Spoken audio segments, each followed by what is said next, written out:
Exeter ship, the last survivor. The sound of silence was deafening. Inside the cryogenic module, Drayen Korr was slowly waking up.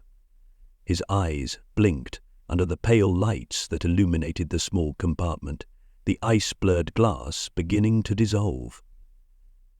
The first thing he felt was pain, a crushing pressure in his chest, as if his lungs were being squeezed.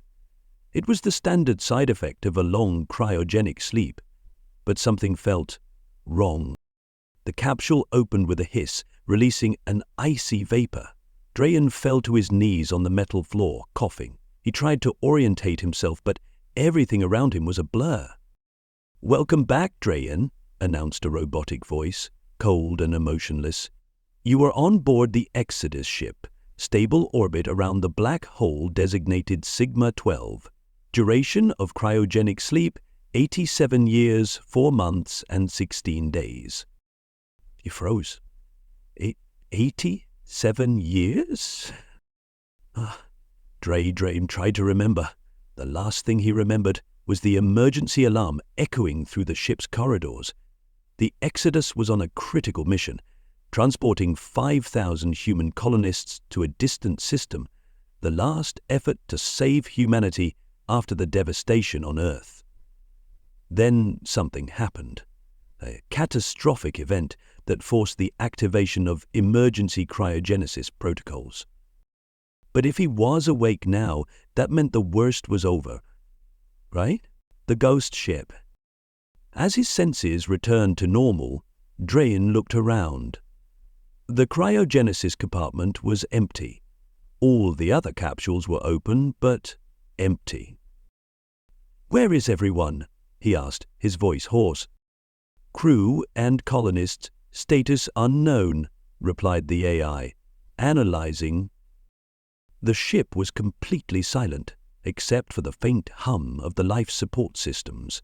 The lights flickered, and the occasional sound of creaking metal reverberated through the corridors.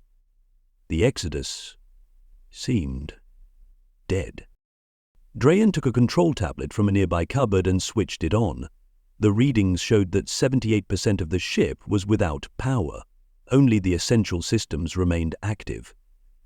He activated the Exodus map, but much of the layout was offline, with entire sections marked as inaccessible. "Drayen, there's a transmission on the command bridge," said the AI. "I recommend you go there." With no choice, he started walking. Each step seemed to echo endlessly in the empty corridors.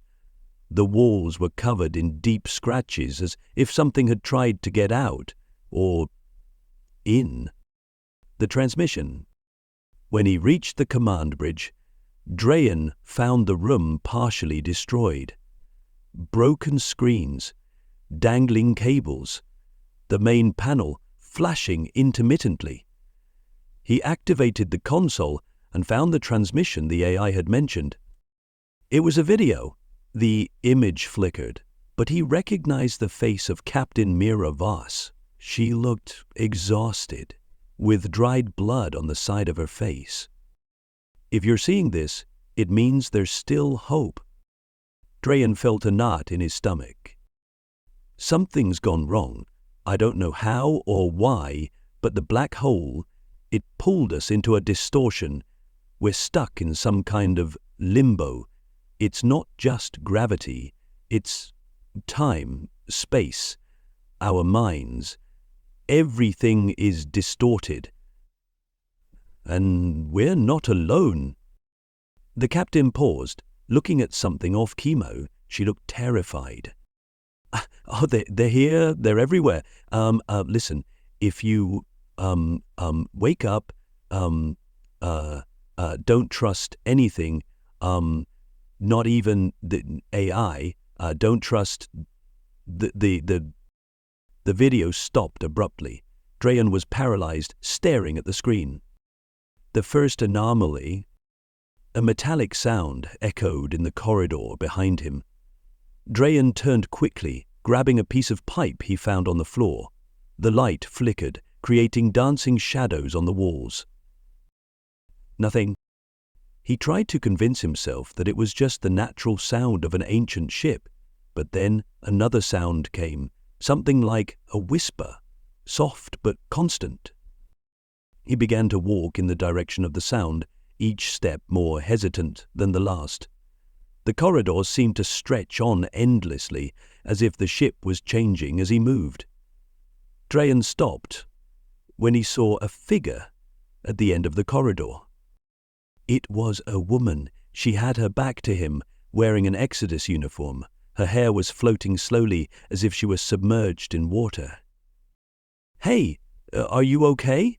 Drayen called out, but the figure didn't answer. He started to approach, but as soon as he took the second step, the figure disappeared, as if it had never been there. The Laboratory of Truth. Drayen decided he needed answers. He went to the central laboratory, one of the few sections still accessible. The lab was intact, but empty. He found a working data terminal and began to rummage through the records. The reports talked about the Sigma-12 black hole and something called living horizon effects. The scientists on board believed that the black hole was not just a singularity, but an entity, something conscious. The gravitational distortion is altering the fabric of space-time inside the spacecraft, said one of the entries. Crew members report visions, hallucinations, and even interactions with people we know are dead. We don't know if they're real or manifestations of the anomaly. Drayen felt a chill. He remembered the figure in the corridor. Was it a hallucination or something else? The ecosystem reveals itself. Before he could think any further, the sound of metal being torn echoed through the laboratory. The lights failed and the terminal switched off. Drayen picked up the tube again, gasping. He heard heavy footsteps approaching, as if something big was coming. Suddenly, the floor shook, and a crack opened up in the middle of the lab. An intense glow merged from inside the crack, followed by a deep hum that seemed to vibrate in his mind. "You don't belong here," said a voice, but it wasn't human. It was as if the ship was talking to him. Drayen fell to his knees, feeling an unbearable pain in his head. He looked at the glow in the crack and saw something, an abstract, pulsating shape that seemed to be made of light and darkness at the same time. He realized he was looking at something from the ecosystem.